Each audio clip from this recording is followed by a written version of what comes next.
Sudah, Bro. Sudah. Sebentar.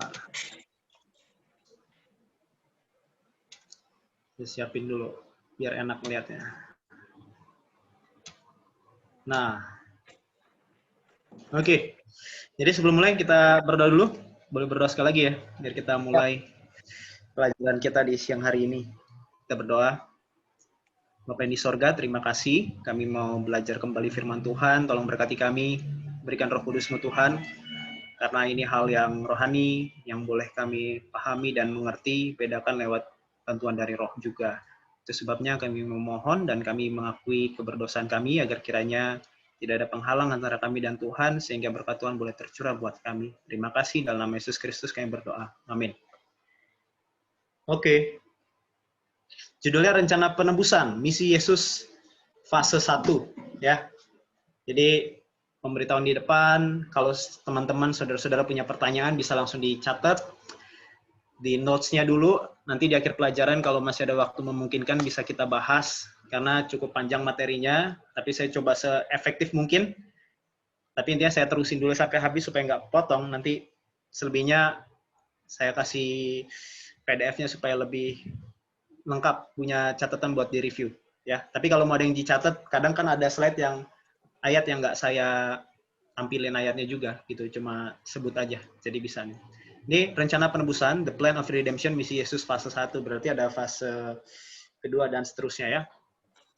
Sebagai gambaran sekilas di sini. Oke. Kalau saudara lihat gambar di sini kan gambar bait suci, sanctuary ya, atau kemah suci atau Ka'bah, namanya sama aja ya. Nah, ini kenapa harus dibahas dari awal, meskipun topik utamanya kita nggak belajar tentang bait suci ya, tapi sekilas ini sebuah dasar sekali dari cerita Alkitab firman Tuhan yang harusnya dipandang oleh banyak orang lewat ini yang namanya the great controversy ya.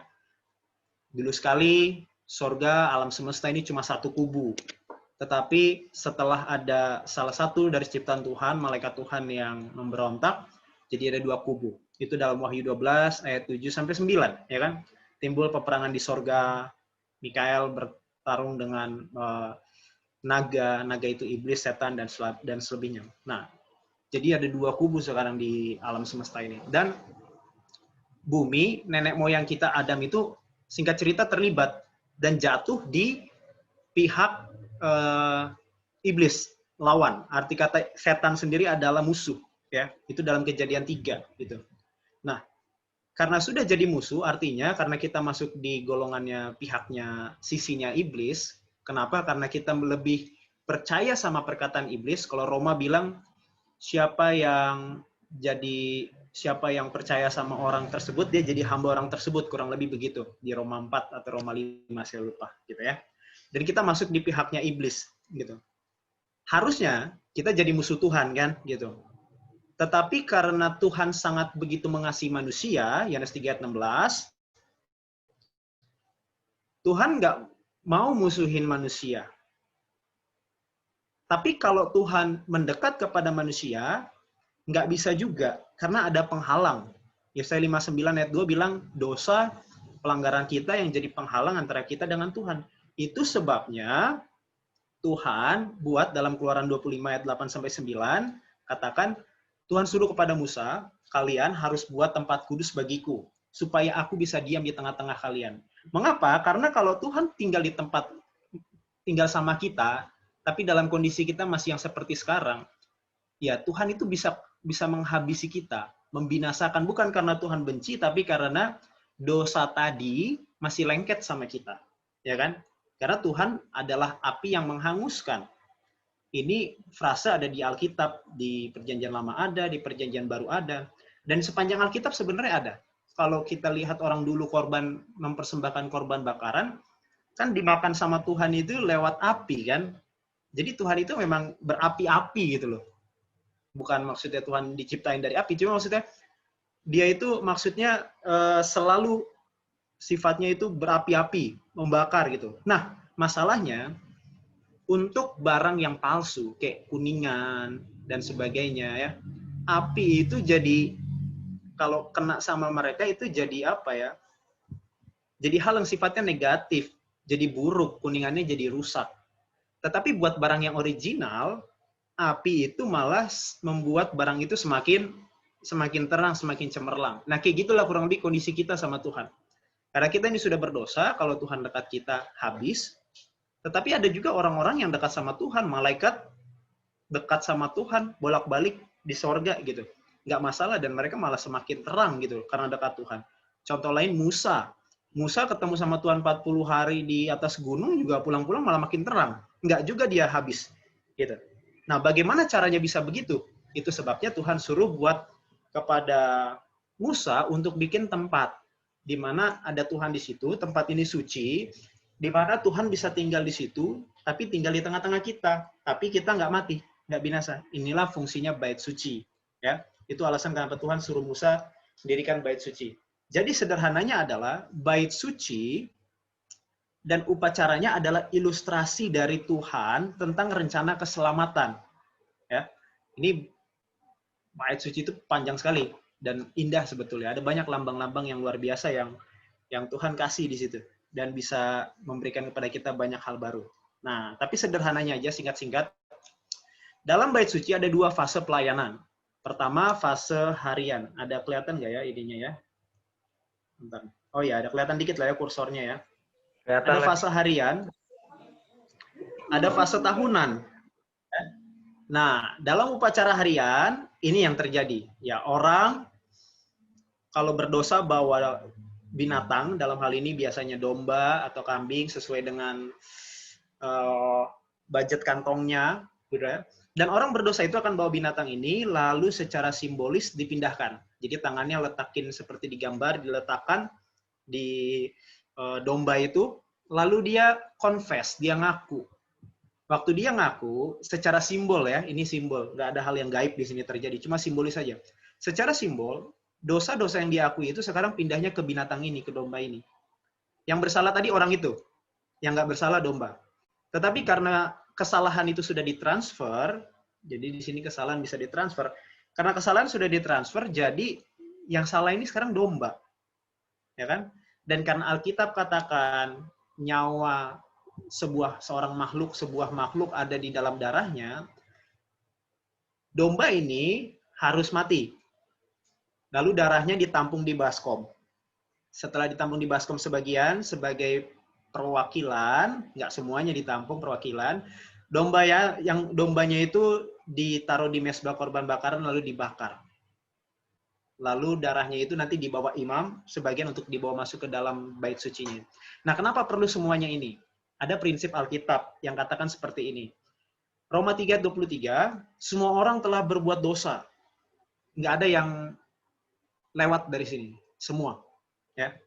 Lalu 1 Yohanes 3:4, apa itu dosa? Pelanggaran hukum. Artinya semua orang telah berbuat dosa, punya arti semua orang telah melanggar. Dan Ibrani 9 ayat 22, ini ayat yang penting sekali untuk kita ingat terus. Dan tanpa penumpahan darah, tidak ada pengampunan. Nah, saudara ingat cerita Kain Habel? Apa yang membuat persembahan Habel diterima, lalu persembahan Kain nggak diterima? Bukan karena buahnya Kain jelek-jelek, nggak juga. Gitu. Tetapi dasarnya karena ini. Karena Kain tidak bawa binatang. Dosa itu kan menuntut kematian.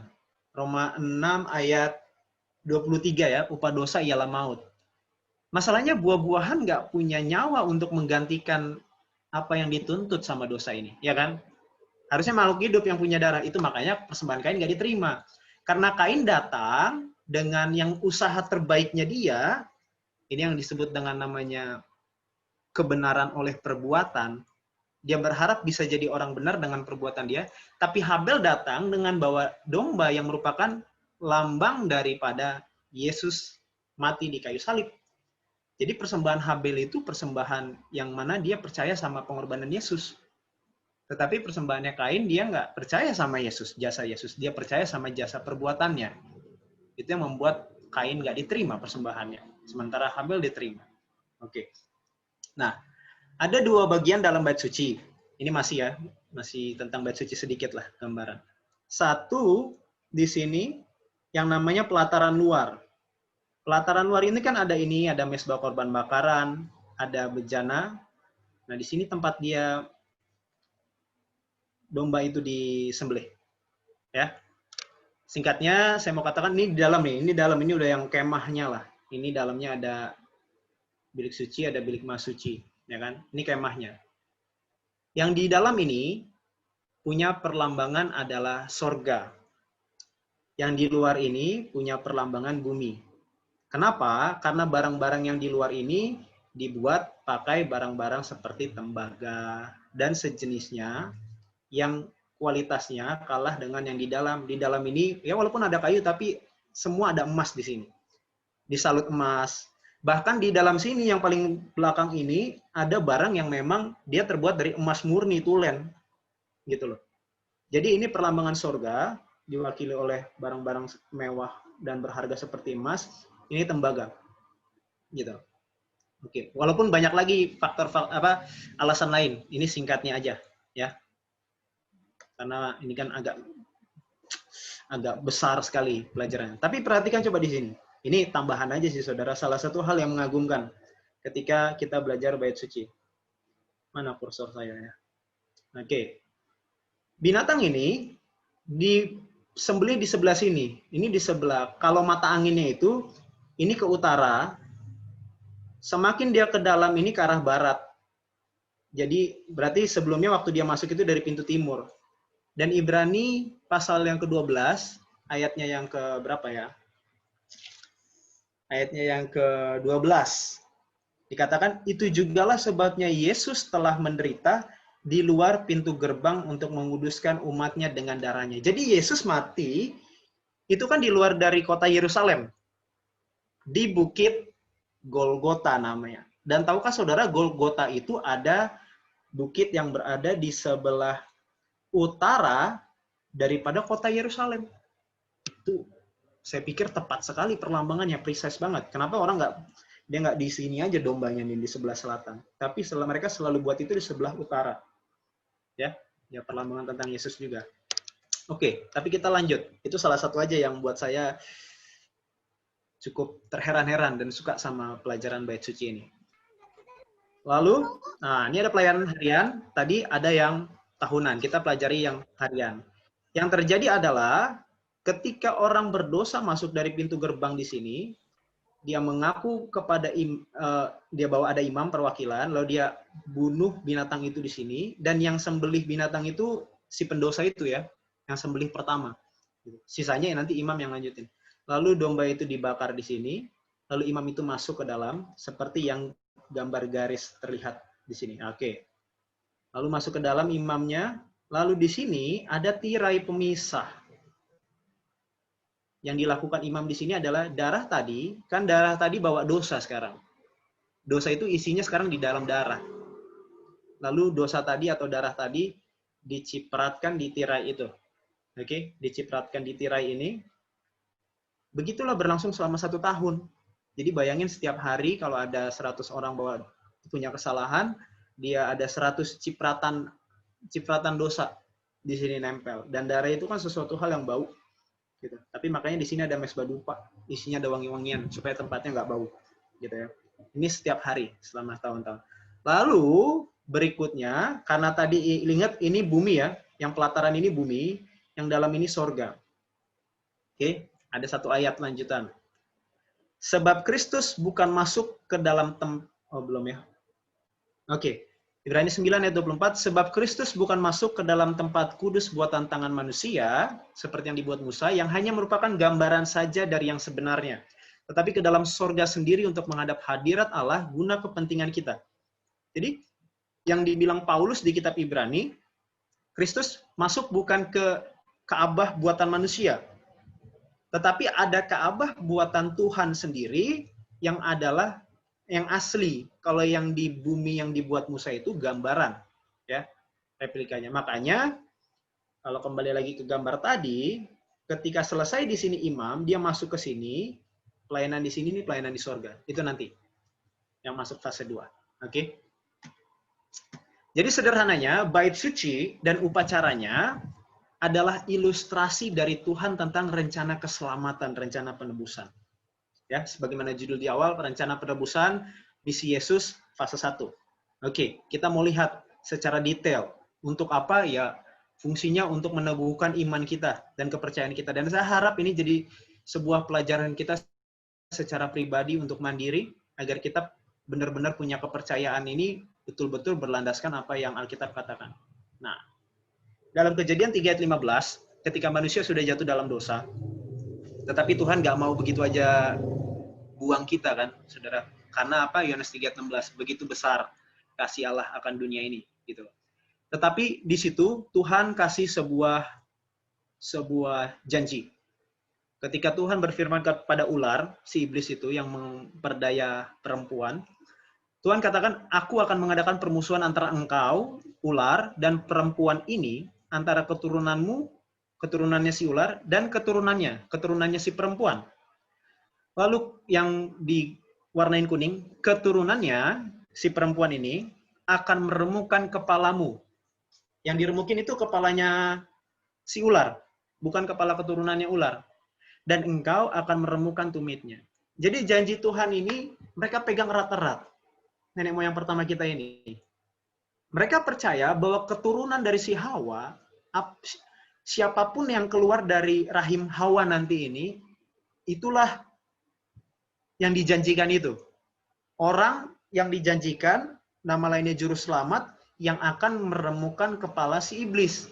Itu janji yang dipegang Adam dan Hawa. Mereka berharap juru selamat mereka itu segera datang. Bahkan ketika Hawa pertama kali mengandung, dia keluar anak namanya Kain, mereka mengira bahwa Kain adalah juru selamat itu. Tetapi ketika berjalannya waktu, Kain ini bunuh Habel, mereka sadar ternyata janji itu masih berlangsung, masih menunggu waktu kegenapannya. Belum sekarang, gitu loh. Bahkan sampai keturunan ketujuh. Keturunan ketujuh dari Adam, itu namanya Henok. Sampai Henok hilang lah istilahnya, dibawa ke sorga oleh Tuhan, yang Alkitab catat, gitu loh. Adam masih menantikan, karena Adam masih ketemu sama Henok. Sampai keturunan ke-10, yang adalah Nuh, lalu Tuhan hapuskan manusia dari muka bumi ini, keturunan yang dijanjikan itu juga belum kunjung datang. Lalu sampai ke keturunan ke-20, yang namanya Abraham. Tuhan panggil, gitu, dari kampung halamannya untuk jadi satu bangsa yang besar. Anaknya Abraham pun bukan si juru selamat itu, Ishak. Yang dijanjikan akan lewat dia, kamu jadi bangsa, jadi bapak segala bangsa, gitu.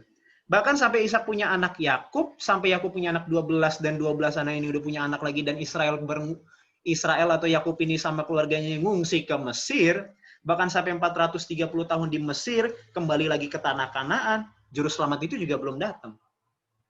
Bahkan sampai setelah mereka muncul Raja Daud, Salomo, bahkan mereka sudah terpecah, kerajaan Israel jadi dua, di utara sama selatan, juga belum muncul. Sampai ditawan lagi sama kerajaan Babylon, di zamannya Nabi Daniel, balik lagi ke tanah asalnya, juga belum datang. Tetapi janji Tuhan itu tetap terus berjalan. Ini luar biasa banget janji Tuhan, gitu. Dia selalu, janji Tuhan itu pasti, sure, gitu loh. Hanya tunggu masalah waktu. Dan Alkitab katakan dalam Galatia 4 ayat yang keempat, tetapi setelah genap waktunya, maka Allah mengutus anaknya yang lahir dari seorang perempuan. Paulus tulis dalam Galatia, tunggu ada waktunya Tuhan genap, lalu Tuhan utus anaknya, lahir dari seorang perempuan. Kapan waktu ini tergenapi? Kapan waktu di mana Allah mengutus anaknya? Nah, nubuatan yang luar biasa ini terdapat dalam Daniel 9, di mana Tuhan telah menentukan satu waktu di mana anaknya datang untuk melakukan rencana keselamatan. Rencana penebusan itu dalam Daniel 9 ayat 24 sampai 27. Oke. Ini baru pembukaan, saudara. Ini baru kita mau mulai. Jadi, mohon bersabar. Sembari catat-catat, ya. Kita coba lihat bagaimana cara Tuhan menepati janjinya waktu Tuhan. Oke? Boleh buka Alkitabnya, walaupun ada di layar juga. Bikin notes-nya masing-masing. Daniel 9 ayat 24 sampai 27. Kita baca yang ayat 24. Daniel 9 ayat 24. Alkitab katakan, 70 minggu telah ditetapkan atas bangsamu dan atas kotamu yang kudus.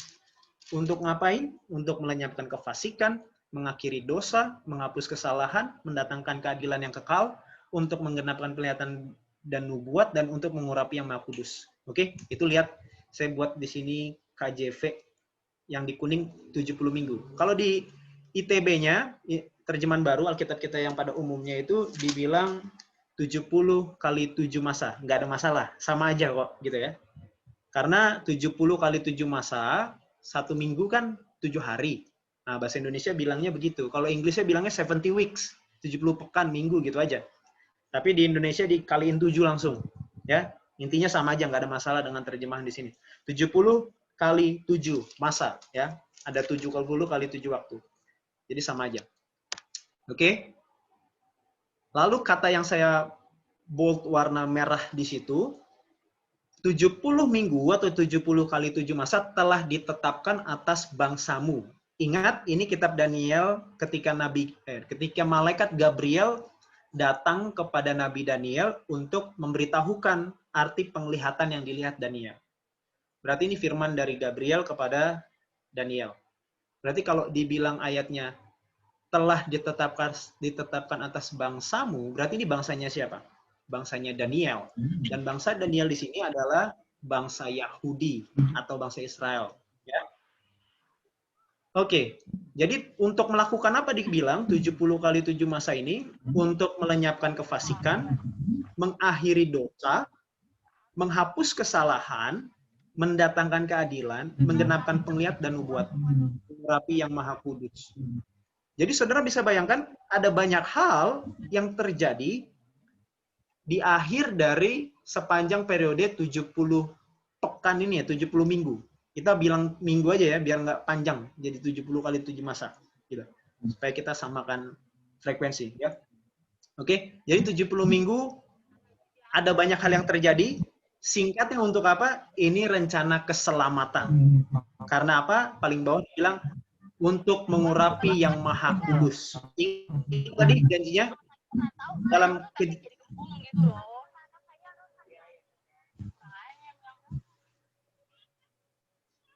Oke.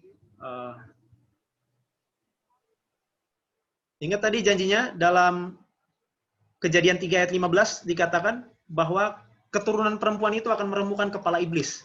Ya. Jadi ini lagi sedang penggenapan nih. Ada banyak hal yang terjadi, intinya ini tentang keselamatan yang sedang terjadi. Pertanyaannya, kapan 70 minggu itu mulai, berakhir? Dan berapa lama 70 minggu itu? Ya. 70 minggu, kalau dikali 7 hari supaya dapat hari sama dengan 490 hari. Ya, berarti 490 hari lamanya. Namun, hanya ini kan sebuah kalimat nubuat. Nah, dalam nubuat, Alkitab 1 hari sama dengan 1 tahun literal. Ini prinsip Alkitab yang dia pakai, yang Alkitab pakai untuk menentukan kapan, berapa lama sih itu waktu nubuatan dengan waktu di waktu real time-nya gitu loh. Berdasarkan 2 ayat dalam Yeskel 4 ayat 6, aku menentukan bagimu 1 hari untuk 1 tahun. Dan bilangan 14 ayat 34, 1 hari dihitung 1 tahun. Jadi sebagaimana Tuhan, kalau di bilangan, pengintai itu kan 40 hari, dia keliling-keliling, mengintai, karena nggak percaya, jadi Tuhan pakaikan itu kepada Israel, jadinya 40 tahun. Ya, kayak gitu dasarnya. Jadi, kalau dibilang 490 hari nubuatan, sama dengan 490 tahun sebenarnya. 490 tahun real. Oke ya? Semoga jelas. Lalu pertanyaan berikutnya adalah, kapan nubuatan 70 minggu ini dimulai? Supaya kita tahu akhirnya. Kita mau tahu mulainya kapan. Nah, jawabannya puji Tuhan, Tuhan kasih jawaban lewat Gabriel. Di ayat yang ke-25. Ayat 25 dikatakan, maka ketahuilah dan fahamilah. Dari saat firman itu keluar, jadi ada satu firman yang keluar, satu perintah yang keluar. Perintah apa itu? Yaitu Yerusalem akan dipulihkan dan dibangun kembali. Jadi menurut ayat 25, 70 minggu yang ditetapkan bagi bangsanya Daniel yang adalah bangsa Yahudi untuk mengakhiri dosa dan mengurapi yang maha kudus dimulai ketika ada sebuah firman atau perintah yang keluar yang rilis bahwa Yerusalem akan dipulihkan dan dibangun kembali. Kenapa? Karena ingat, waktu Daniel ada di Babylon, kota Yerusalem itu hancur setelah diinvasi sama Babylon. Jadi betul-betul hancur. Jadi ada perintah nanti untuk dipulihkan dan dibangun kembali. Jadi kita dapati bahwa awal dari nubuatan 70 minggu atau 490 tahun asli adalah saat dikeluarkannya perintah membangun kota Yerusalem. Kenapa? Karena mereka waktu diinvasi oleh Babylon, kota Yerusalem, bait sucinya, semuanya hancur. Dan Daniel ditawan ke Babylon sama 3 temannya. Yerusalem jadi reruntuhan. Dan malaikat Gabriel katakan, kapan dimulai ini 70 minggu ini nubuatannya? Waktu ada perintah kota Yerusalem dibangun kembali. Nah, ketika melihat sejarah, bukan hanya sejarah ya, di Alkitab, dalam kitab Ezra, ada 3 perintah untuk membangun. Yang pertama ada Ezra 1 ayat 1 sampai 3, ini dikeluarkan oleh Kores sebagai raja pertama dari Medi Persia yang suruh bangsa Israel mudik pulang. Oke. Lalu di Ezra 6 ayat 7 sampai 8 ada perintah juga untuk membangun dari Raja Darius yang dia buat kurang lebih tahun 520 sebelum Masehi. Lanjutannya. Lalu perintah ketiga ada di kitab Ezra 7 ayat 11 sampai 26, ini perintah untuk membangun kembali dari Raja Artasasta, kerajaan Persia. Nah, dari 3 perintah ini kita mau ikut yang mana? Nah, kan nanti saudara bisa baca ayat-ayatnya, saudara bisa lihat. Saya kasih kesimpulannya aja. Dalam perintah Kores memerintahkan untuk membangun bait suci. Ya. Ingat yang perintah keluar itu perintah buat ngapain tadi? Daniel 9 ayat 25. Membangun peruntuhan kota Yerusalem. Bukan hanya bait suci. Ya, karena bait suci bukan Yerusalem. Yerusalem itu ya ada bait suci di dalamnya, ada yang lain-lain dan lain-lain. Perintah membangun kota. Kores punya perintah untuk pulang. Kamu pulang, kamu bangun kembali bait suci Allahmu. Lalu Darius punya perintah juga sama, hanya untuk melanjutkan perintah dari Kores. Kenapa? Karena waktu mereka mau membangun bait suci, mungkin pernah dengar ceritanya, ada yang ngerecokin, sehingga bait sucinya nggak jadi-jadi. Lalu waktu itu Ezra minta, lalu Darius ditemukan ada dalam Ezra 6 itu, Darius baca, oh dulu Kores sebelum saya sudah kasih perintah. Berdasarkan perintah itu, Darius lanjutin, ya udah, nggak boleh ada yang ganggu orang Yahudi buat bangun kembali bait sucinya. Lalu ada perintah Artasasta. Nah, di perintah Artasasta ini sama juga untuk bangun kembali Yerusalem, bangun kembali bait suci.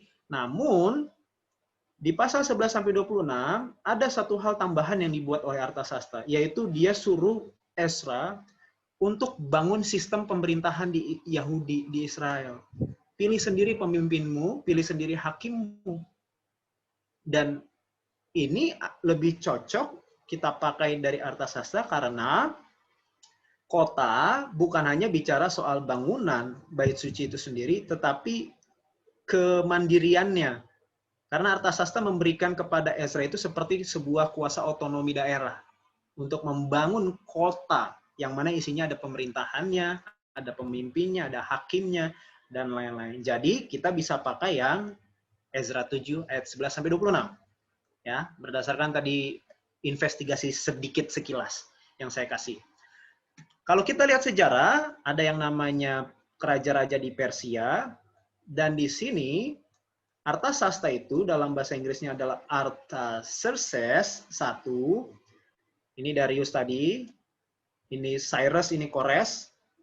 Ya, dia raja kelima dan dia mulai memerintah dari tahun 464 BC sebelum Masehi sampai 424. Jadi kita tahu dia mulai memerintah tahun 464. Dan kitab Ezra 7 ayat 7 katakan, juga berangkat pula ke Yerusalem beberapa rombongan Israel dan imam dan orang Lewi, penyanyi, penunggu pintu gerbang dan budak di bait Allah pada tahun ke-7 zaman Raja Artasasta. Dan saudara bisa lanjut dibaca ayat 11. Inilah salinan surat Artasasta untuk suruh Ezra, kamu pulang kembali ke Yerusalem. Pilih hakimmu, pilih pemimpinmu, bangun kota itu. Kapan? Tahun ke-7 pemerintahannya Artasasta. Nah, kita sudah tahu dari sejarah, Artasasta mulai merintah tahun 464. Dan salinan surat perintah untuk membangun kota Yerusalem itu dibuat Artasasta di tahun ke-7 pemerintahannya. Berarti kita bisa hitung tarik mundur aja. Dari 464 dia memerintah, tahun ke-7 Artasasta adalah tahun 457. Setelah lewat tahun 463, ini setahun kan? Tahun kedua, tahun ketiga, tahun keempat, kelima, keenam, ketujuh. Oke, jadi 457. 457 sebelum Masehi. Dan ditambah lagi ya, boleh buka Wikipedia. Di situ juga ada, kalau saudara ketik 457 BC, before Christ, di situ ada dalam bahasa Inggrisnya, ini bahasa Indonesia, Artasasta 1 mengeluarkan dekrit bahwa kota pemerintahan Yerusalem harus dibangun kembali. Lihat Ezra 7, Daniel 9, dan Nehemia 1. Oke, jadi kita, puji Tuhan, kita sudah dapat nubuatan 70 minggu atau 490 tahun ini dimulai pada tahun 457 sebelum Masehi. Oke, kalau sudah tahu awalnya, pasti kita tahu akhirnya. Akhirnya adalah, ya kita tambahin aja. 457 sebelum Masehi ditambah 490 tahun, berarti jatuh di tahun 33 Masehi. Oke, sampai sini nggak ada masalah. Namun, ternyata setelah dihitung-hitung lagi, bukan tahun 33. Kenapa? Karena perhitungan tadi kan perhitungan kalkulasi matematika. Di mana 457 minus 457 tambah 490. Tetapi di tahun, perhitungan tahun nggak ada tahun 0. Dia nggak punya angka 0, sehingga modelnya harusnya seperti ini. 1 sebelum Masehi dan 1. Jadi ada 1 tahun di angka, bukan 1 tahun yang kelewat sih. Ada 1 angka yang mana bukan terlewat, maksudnya harus ditambahkan kalau menghitung tahun yang lewat dari sebelum Masehi ke setelah Masehi. Sehingga jadi jatuhnya tahun 34. Oke. Sampai sini kita lanjut. Lalu ayat 25 tadi katakan, dari saat firman itu keluar, yaitu Yerusalem dipulihkan dan dibangun kembali, sampai pada kedatangan seorang yang diurapi. Ya, kalau bahasa Inggrisnya enak deh, langsung dibilang, sampai kedatangan Mesias. Karena arti Mesias adalah yang diurapi. Seorang raja, ada 7 kali 7 masa, sebenarnya di bahasa Inggris cuma bilang 7 weeks, karena 7 minggu kali 7 hari, gitu kan. Dan 62 kali 7 masa, 62 minggu. Jadi, 7 kali 7, 49. Semoga boleh paham ya, maksudnya 7 minggu, mau jadiin hari, ya dikali 7 hari, semua dikali 7. 62 minggu, mau buat hari jadi kali 7, jadinya 434. Dan kita tambahkan hasilnya 49 ditambah 434 menjadi 483. Selama 483 tahun, waktu yang diperlukan untuk apa nih?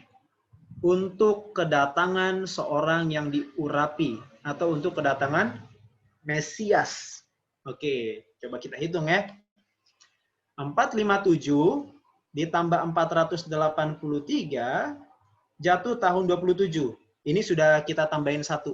Karena kalau mau hitung biasa jadinya 26. Bukan 27, tapi udah ditambahin 1. Karena tadi hitung-hitungan tahun nggak ada angka 0, nggak ada tahun 0. Ya, jadi udah tambahin 1. Berarti Mesias datang di tahun 27 Masehi. Apakah ini waktu tahun di mana Yesus lahir? Maksudnya, Mesias itu? Kita lihat ayat Alkitabnya. Kisah 10 ayat 37, Alkitab katakan, kamu tahu tentang segala sesuatu yang terjadi di seluruh tanah Yudea, mulai dari Galilea, ini kisah ditulis Lukas, sesudah baptisan yang diberitakan oleh Yohanes, jadi ada baptisan Yohanes, yaitu tentang Yesus dari Nazaret, bagaimana Allah mengurapi dia, bagaimana Allah memesiaskan dia, kurang lebih kayak gitu ya. Bagaimana Allah mengurapi dia, karena arti kata yang diurapi adalah Mesias, dengan Roh Kudus dan kuat kuasa.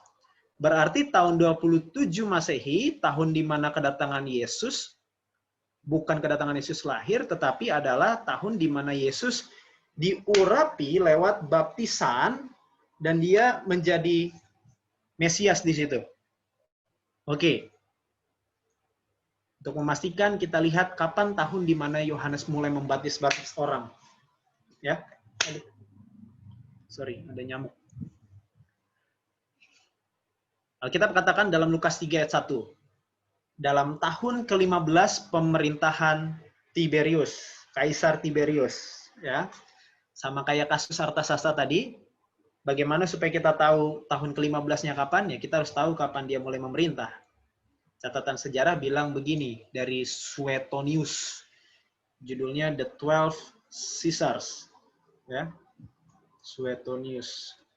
Bentar, mana skrip? Alkitab, bukan Alkitab. Sejarah katakan begini. Kursor saya mana nih? Oke. Namun menurut Suetonius, setelah 2 tahun bertugas di Germania, dari tahun 10 sampai 12 Masehi, Tiberius kembali merayakan kemenangan yang ditunda, diiringi jenderalnya, di mana ia beroleh sambutan kemenangan dari sebelum memasuki Kapitol. Ia turun dari kereta dan berlutut di depan ayahnya. Siapa ayahnya Tiberius? Kaisar Agustus yang memimpin upacara. Karena konsul telah mengeluarkan undang-undang sah bahwa segera setelah ini ia harus mengatur provinsi bersama-sama dengan Agustus dan mengatur jadwal bersamanya, ia lalu berangkat ke Licherium untuk sesuai kesepakatan dari upacara lustral itu. Jadi, deklarasi Tiberius sebagai co-prince terjadi pada tahun 12 Masehi setelah dia kembali dari Germania. Jadi Tiberius mulai memerintah, tetapi di saat ayahnya masih memerintah. Ada 2 tahun di mana mereka bersama memerintah. Tahun 12 adalah tahun di mana Tiberius mulai naik tahta menjadi kaisar. Berarti, kalau berdasarkan catatan sejarah ini, tahun 12 Masehi, di mana dia mulai merintah, tahun ke-15 pemerintahannya, kita tambahkan 15, berarti dapat tahun 27. Dan tahun 27 Masehi ini adalah tahun, ini kan Lukas 3 ayat 1. Saudara bisa baca perikopnya saja, judulnya tahun di mana, judul perikopnya adalah Yohanes Pembaptis. Ya, jadi ini tahun ke-15 adalah tahun di mana Yohanes mulai keluar, datang untuk membaptis. Dan di tahun ini juga, Markus 1 ayat 15, Alkitab katakan, Yesus bilang, waktunya telah genap, kerajaan Allah sudah dekat, bertobatlah dan percayalah kepada Injil. Yesus pun tahu dan paham nubuatan yang sedang kita pelajari ini. Karena dia bilang, waktunya telah genap. Ingat Galatia 4 ayat 4 tadi, ketika waktunya genap, Allah mengutus anaknya datang ke dunia lewat lahir seorang perempuan.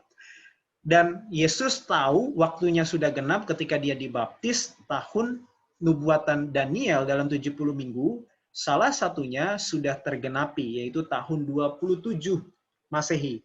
Tahun di mana Yesus Mesias datang lewat baptisan Yesus Kristus. Kalau tahun 457 tadi perintah pembangunan Yerusalem, 483 tahun sampai kedatangan seorang yang diurapi. Inilah tahun 27. Oke. Lalu peristiwa apa yang terjadi lagi? Kita mau lihat sekarang sampai ke sini. Dari sini kan kita sudah tahu ya, dan Alkitab nggak bilang lain-lain tentang lain dan sebagainya. Tapi dari sini ke sini kita mau lihat lagi. Apa yang terjadi di sini? Lanjut ayat 26. Tadi ayat 25, sekarang ayat 26. Sesudah ke-62 minggu itu, sesudah tadi, ya 62 kali 7 masa, akan disingkirkan seorang yang telah diurapi. Jadi tadi sampai kedatangan yang diurapi ada 62 minggu dan 6 minggu. Tetapi sesudah ini, singkatnya kan kita udah tahu tadi, tahun 27. Berarti sesudah tahun 27 Masehi, yang diurapi tadi itu disingkirkan. Padahal tidak ada salahnya apa-apa. Ya, kita tahu ini bicara tentang kematian dari Sang Mesias itu sendiri, karena dia disingkirkan. Ayat 27. Kapan dia disingkirkan lebih tepatnya? Masih lanjut ayatnya tadi, kita ke ayat 27. Raja itu tadi kan Mesias maksudnya, akan membuat perjanjian itu menjadi berat bagi banyak orang selama 1 kali 7 masa. Nah, nggak usah bingung. 1 kali 7 masa berarti kan 1 pekan, 1 minggu. Ingat kalau tadi lihat bagian terakhirnya di sini. Ingat di sini, lihat, saya balik sedikit. 27 ke tahun 34, kan ini 7 tahun. Berarti kan 1 masa. Kenapa? Karena dari 70 minggu, ini 70 minggu, kenapa dapat 490 dikali 7? Makanya dikali 7. Waktu 70 minggu ini, budgetnya sudah habis. Ini 69 minggu, dari 62 ditambah 7. Berarti cuma tersisa 1 minggu doang. Nah, 1 minggu inilah 1 minggu terakhir. Yang kalau dalam nubuatan. Kalau dalam tahun asli berarti 1 minggu itu adalah 1 kali 7. 7 tahun. Makanya ayatnya katakan 1 tahun, 1 minggu terakhir. Nah ya, slide-nya muncul. Makanya ayatnya katakan 1 minggu terakhir di sini. Mana nih kursornya? Ya. Tuhan buat perjanjian ini berat bagi banyak orang, buat bangsa Israel di situ. Nah, pada pertengahan 7 masa itu, ya 7 masa udah 7 tahun gitu, di tengah-tengahnya ia akan menghentikan atau menggenapi korban sembelihan dan korban bakaran. Jadi dia akan disingkirkan setelah lewat dari tahun 27, tapi belum tahu tahun kapan. Ayat 27-nya jelaskan, itu ada di tengah-tengah dari 7 masa atau 1 minggu terakhir. Berarti 7 di tengah-tengahnya kita bagi 2, dapatlah 3,5 tahun. Yang bagian paling bawah ya saudara. 3,5 tahun. Nah, itu makanya gambarnya jadi seperti ini. Bagannya. 27 tambah 3,5, harusnya 30,5. Tapi dibuat tahun 31 Masehi. Karena ini jatuh di musim gugur. Ya, sudah mulai masuk ke tahun 31. Begitu. Di tahun inilah tahun di mana Mesias itu, yang diurapi itu disingkirkan. Tepat berada di tengah-tengah dari 1 minggu terakhir di sini. Oke, disinilah salib tahun 31. Dan dikatakan tadi, dia akan mengakhiri fungsinya di pertengahan 7 masa itu, mengakhiri korban sembelihan dan korban santapan. Ingat, waktu Yesus mati di kayu salib, apa yang terjadi? Gempa bumi, lalu matahari gelap, dan yang terjadi sama bait suci yang kita pelajari di awal tadi adalah ada tirai yang terjadi di situ, lalu berserulah, Markus 15 ayat 37, berserulah Yesus dengan suara nyaring dan menyerahkan nyawanya. Ketika itu tabir bait suci terbelah 2 dari atas sampai ke bawah. Jadi ketika Kristus mati di kayu salib, ada tangan tak terlihat yang robek itu tabir bait suci. Robek itu tirai. 2 bagian. Tapi robeknya dari atas ke bawah. Siapa kira-kira yang robek itu? Kalau saudara ingat, mungkin ada nggak cerita di Alkitab lain yang bercerita tentang ada sebuah tangan yang tangan gaib lah, tangan supranatural yang berbuat sesuatu. Pasti ingat kan? Di kitab Daniel juga. Iya, di cerita Daniel tentang Raja Belshazzar. Ada tangan yang menulis di dinding. Itu tangan siapa? Tangan Tuhan. Karena Daniel bilang Tuhan sudah timbang kamu dan kamu kedapatan ringan. Gitu. Saya percaya ini tangan yang sama yang robek bait suci. Berarti ini tangan Tuhan yang robek. Gitu loh. Bukan dari bawah ke atas manusia yang robek, ini dari atas ke bawah. Dan tahu saudara kapan Yesus mati? Kira-kira kan pukul 3 sore. Kalau di kita 3 sore, kalau orang Yahudi bilangnya pukul 9. Karena mereka ngitung jamnya itu dari jam 6 pagi itu jam 1. Jam 0, jam ke-1, jam ke-2, ke-3 gitu loh. Tapi di kita jam 3 sore, sama aja gitu. Nah, tahukah saudara, buat orang Yahudi ini punya program ya. Dalam bait suci ada mesbah korban pagi, ada petang. Pagi itu jam 9 pagi, sore itu, petang itu jam 3 sore. Jadi jam di mana imam mau potong domba di petang hari Jumat waktu Yesus disalib itu, gempa terjadi, dan yang terjadi tabir bait suci terbelah, sehingga di dalam bait suci itu kan ada, ingat ya gambarnya, ada bilik yang maha suci. Yang mana katanya hanya imam besar saja, bukan imam biasa. Hanya imam besarnya saja yang bisa lihat ke dalam, dan nggak akan bisa, kalau orang biasa lihat, bisa mati. Tetapi karena ini robek, itu terpampang kemana-mana, kayak ditelanjangi gitu. Dan sekarang terbuka dan semua orang bisa lihat. Apa artinya?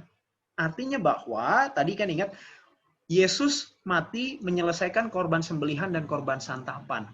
Dan Yesus mau bilang tidak perlu lagi model perantaraan manusia. Harus pakai imam besar kayak Kayafas, atau imam besar kayak Hanas, atau imam besar siapapun. Nggak ada lagi model seperti itu. Karena perantara kita cuma satu. Bukan manusia yang lain, tapi manusia Kristus Yesus. Jadi, banyak sekali kejadian yang terjadi waktu Yesus mati. Salah satunya seperti ini. Namun, kita bukan sebagai umat percaya orang Kristen, kita nggak hanya percaya Yesus Kristus mati, tapi Kristus juga bangkit. Dan Mazmur 16 ayat 10 bilang, Engkau tidak menyerahkan aku ke dunia orang mati dan tidak membiarkan orang kudusmu melihat kebinasaan. Ya, jadi kita bukan sembah Tuhan yang mati, tapi Tuhan yang pernah mati dan bangkit lagi. Sehingga kalaupun kita mati, kita bisa bangkit. Di mana ada Tuhan yang pernah mati, merasakan apa yang kita rasakan? Hanya Yesus Kristus. Tetapi dia bukan Tuhan yang mati, dia Tuhan yang hidup. Dan dia bangkit. Dan setelah dia bangkit, di tahun yang sama, ini kan masih tahun 31. Tahun yang sama, 40 hari kemudian setelah dia bangkit, Yesus naik ke sorga. Alkitab catat, dia terangkat ke sorga. Dia hidup, dia ke sorga. Ngapain dia ke sorga? Nah, kita kembali tadi apa yang kita pelajari di awal. Ingat ada 2 fase pelayanan di bait suci. Ada harian yang kita sedang bahas, ada tahunan. Ya, ini mungkin di pelajaran berikutnya. Dan Yesus naik ke sorga untuk menyelesaikan pekerjaan penebusan fase yang kedua. Luar biasa. Pekerjaan penebusan ini menghabiskan banyak seluruh kehidupannya Tuhan. Bayangkan saudara, hidup kalau Tuhan, gimana ya bahasanya ya, betapa besarnya kasih Tuhan itu kayak gini loh. Kalau Tuhan hidup sepanjang kekekalan itu juga waktunya dihabiskan untuk menyelamatkan manusia, penebusan. Kalau kita bantu orang mungkin ya kita juga nggak berharap dia membantu menghabiskan waktu kita banyak, ya kan? Ya, kalaupun mau bantu kita bantu seadanya gitu loh. Tapi enggak dengan Kristus. Dalam rencana penebusan, ini rencana yang dari kekal sampai kekal. Bukan sebuah rencana yang hanya short term. Enggak, gitu. Itu makanya Yesus melakukan pekerjaan penebusan fase yang kedua. Sampai sekarang dia masih bekerja. Oke? Dari sini kita bisa lihat bahwa nubuatan Alkitab digenapi dalam kehidupan dan pelayanan Yesus. Oke? Di tahun 31 Yesus disalib, bukan hanya disalib, tapi dia juga bangkit. Bukan hanya bangkit, dia juga naik ke sorga. Dan untuk melakukan pekerjaan penebusannya fase kedua. Tapi kita bahas di kesempatan berikutnya. Lalu ada tahun terakhir, tahun 34. Tahun di mana 490 ini berakhir. Ingat, isinya apa dong tahun 34? Ingat kan? 70 minggu ditetapkan atas bangsamu. Jadi ada waktu 70 minggu atau 490 tahun untuk bangsa Yahudi. Oke. Di tahun 34 dalam Kisah 7 ayat 54 sampai 60 ada kisah Stefanus. Stefanus ini orang percaya Kristen, dia diakon, dibunuh oleh orang Yahudi. Dan di dalam Kisah 13 ayat 46 sampai 49 Paulus mulai memberitakan Injil bagi bangsa-bangsa, kepada bangsa-bangsa di luar dari Yahudi. Gitu. Nah, tahun 34 ini menandakan bahwa bangsa Israel bukanlah lagi bangsa umat pilihan Tuhan secara bangsa. Walaupun setiap orang punya kesempatan yang sama. Cuma mereka nggak punya kelebihan apapun sekarang kalau dibandingkan sama orang mana, orang Indonesia, orang Jepang, orang apapun, sama saja. Gitu. Mengapa kejadian Stefanus dipakai sebagai momentum ini? Karena ingat, kalau saudara baca kisah 7, Stefanus itu bersaksi di hadapan siapa dia? Mahkamah agama. Itu kan resmi ya, official. Dia nggak hanya bersaksi di pinggiran-pinggiran, di kumpulan-kumpulan kelompok nongkrong aja. Dia bersaksi di depan mahkamah agama. Dan mahkamah agama Yahudi secara resmi, ofisial, mereka bilang bahwa Stefanus ini heresi, bidat, lalu mereka tolak Stefanus, yang juga mereka sedang mencap, menubuatkan tahun 34 sebagai tahun di mana mereka nolak Kristus. Sebenarnya mereka sudah tolak Kristus tahun 31 waktu Yesus disalib. Tetapi Tuhan kasih waktu berapa lama? 490 tahun. Jadi masih ada tambahan 3,5 tahun buat mereka bertobat.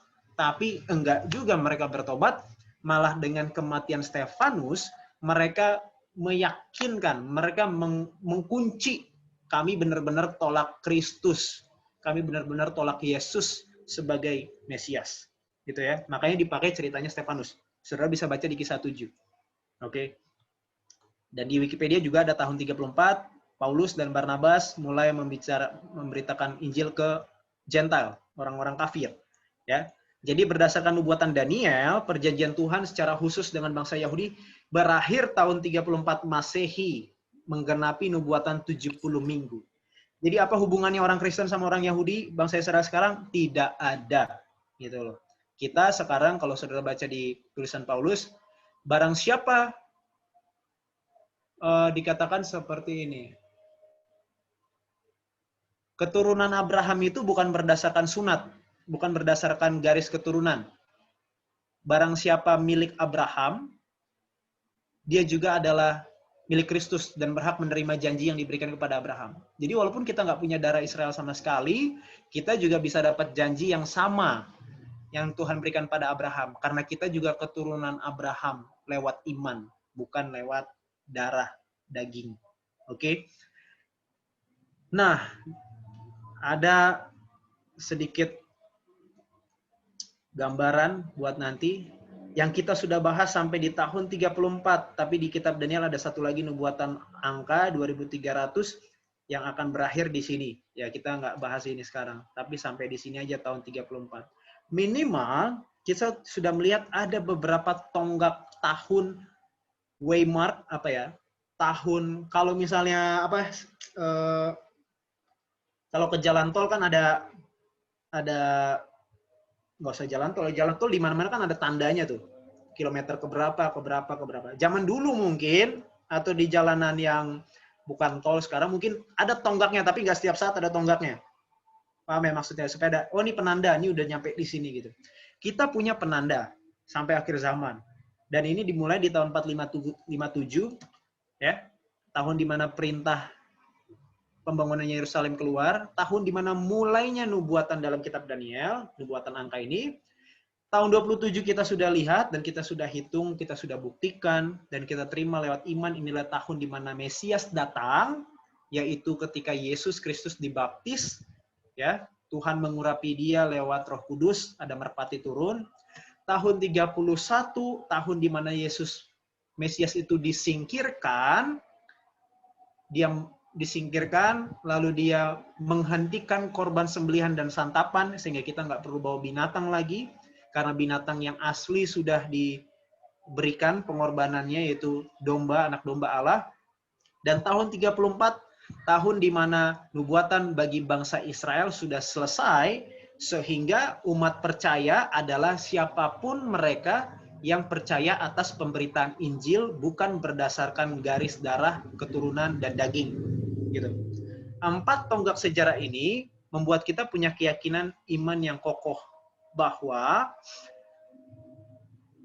nubuatan dalam Alkitab, hitungan dari Nabi Daniel, atau nubuatan-nubuatan lain hanya merujuk kepada satu nama, yaitu Yesus Kristus dari Nazaret. Walaupun ada banyak sekali nubuatan, contohnya ini beberapa bisa saya ambil. Nggak mungkin kita salah orang dalam mempercayai keselamatan kita. Yesus, dalam Yesaya bilang dia lahir dari seorang perawan. Di Lukas digenapi. Ada nubuatan bahwa Mesias akan lahir di Bethlehem. Ingat, ini sesuatu janji yang Adam nantikan sepanjang hidupnya selama 930 tahun. Dia menantikan kehadiran seorang anak, seorang juru selamat, dan dia nggak sempat lihat. Dan kita sekarang yang tahu dan melihat semua penggenapan-penggenapan nubuatan dalam Alkitab. Mika bilang Mesias ini akan lahir di Bethlehem, Efrata lebih lengkapnya. Karena ada 2 kota Bethlehem di Israel. Dia lebih jelas buat Bethlehem Efrata. Dalam Lukas digenapi. Lalu Mazmur 41 bilang bahwa Mesias akan dihianati muridnya. Yang bunyinya bahwa sahabatku sendiri mengangkat tumitnya kepadaku. Di Markus digenapi. Lalu Mazmur 22 dikatakan Yesus mati disalibkan. Ini bukan hanya ayat 17, saudara baca satu pasal. Itu isinya Tuhan bilang, Allahku mengapa engkau meninggalkan aku? Anjing-anjing bergerombol di sekelilingku. Semua perkataan Yesus yang ada di salib ada dalam Mazmur 22. Saudara bisa lihat. Dan pelayanannya dalam Yesaya 61. Roh Tuhan ada padaku untuk memberitakan kabar Injil, melepaskan tawanan, mencelakan orang buta, dan semuanya. Dan dalam 4 kitab Injil mereka catat bahwa Yesus Kristus, orang dari Nazaret itu, melakukan apa yang telah dinubuatkan dalam Yesaya 61 ayat 1 dan 2. Dan itu sebabnya kita percaya bahwa Yesus dari Nazaret, orang Galilea itu adalah penggenap, adalah Sang Mesias, adalah Juru Selamat, bukan berdasarkan hanya sekedar agama warisan saya sebagai seorang Kristen, ataupun karena saya hanya dengar-dengar, ataupun Kristen adalah sebuah agama yang populer, tetapi karena Tuhan telah menubuatkannya jauh sebelum itu, dengan semua ketepatannya, gitu. Tidak mungkin kita salah orang. Itu sebabnya dalam Yohanes 1:29, Yohanes Pembaptis mengundang kita untuk bilang, lihat anak domba Allah yang menghapus dosa dunia. Tidak ada nama lain di bawah kolong langit ini yang kepadanya diberikan kuasa untuk menyelamatkan selain nama Yesus Kristus. Kalau kita percayakan hal ini, kita pegang hal ini betul-betul, keselamatan adalah sebuah hal yang pasti. Kita nggak perlu ragu lagi bertanya, selamat nggak ya saya? Selamat nggak ya saya? Itu bukan lagi sebuah pertanyaan yang harus kita pertanyakan. Kita sudah diselamatkan karena dia sudah mati. Yesus mati mau mengajarkan bahwa saya nggak perlu mati. Biar dia yang mati. Yesus miskin mau mengajarkan bahwa saya nggak perlu miskin. Kemiskinan dia buat kita kaya. Kematian dia adalah kehidupan buat kita.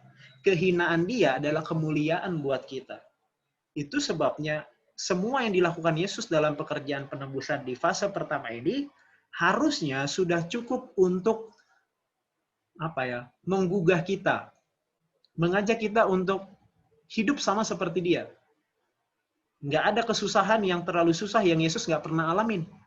Sehingga kesusahan apapun yang kita alamin sekarang, kita bisa dengan penuh kepercayaan dan pengharapan jalani sebagaimana Tuhan saya alami. Luar biasa sekali.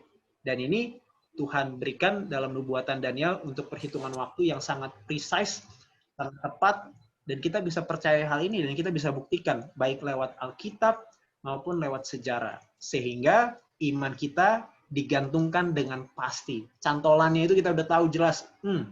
Kita nggak menggantungkan sama sesuatu yang masih yakin nggak ya, percaya nggak ya, gitu. Masalahnya sekarang bukan di Kristus, masalahnya di kita. Seberapa besar kepercayaan kita kepada orang dari Nazaret ini. Biarlah kiranya pelajaran tentang pengorbanan pekerjaan penebusan, misi Yesus fase 1 ini, berikan kepada kita sebuah keyakinan, sebuah kita makin lebih diyakinkan lagi. Percaya bukan karena sebuah hal-hal yang ngikut-ngikut, tetapi benar-benar percaya karena Alkitab katakan demikian. Mungkin sekarang kita belum banyak mengalami hal ini, tetapi ketika masa kesukaran datang, iman kita betul-betul diyakinkan. Apakah saya benar-benar percaya sama nama itu, Yesus Kristus. Dan penganiayaan mungkin datang, cemoohan mungkin datang, tetapi sebagaimana Paulus, dia katakan, I know whom I have believed. Saya tahu kepada siapa saya percaya. Semoga ini boleh menolong kita. Kita sama-sama berdoa untuk tutup pembahasan kita di siang hari ini, baru nanti dilanjutkan selanjutnya. Kita berdoa. Bapa yang di sorga, terima kasih untuk sebuah pengungkapan akan kebesaran Tuhan, rencana keselamatan, penebusan dari Tuhan buat kami lewat kehadiran Yesus Kristus di bumi ini. Terima kasih untuk pengorbanan-Mu, terima kasih untuk jasa-jasa yang telah Kau berikan buat kami. Biarlah hal ini boleh semakin menginspirasi kami, meyakinkan kami dengan iman kami bahwa kepercayaan kami adalah kepercayaan yang benar hanya kepada Yesus Kristus, orang Galilea itu dari Nazaret yang boleh menjadi satu-satunya keselamatan kami. Tolong kami Tuhan, agar kami boleh semakin hari semakin percaya kepada Engkau, mempercayakan kehidupan kami, kehidupan keluarga kami, anak-anak kami, orang-orang yang lain yang kami kasihi, hanya kepada Tuhan saja. Terpujilah nama-Mu, ampuni kami dari dosa-dosa dan pelanggaran kami yang begitu banyak, dalam nama Kristus Yesus kami berdoa. Amin.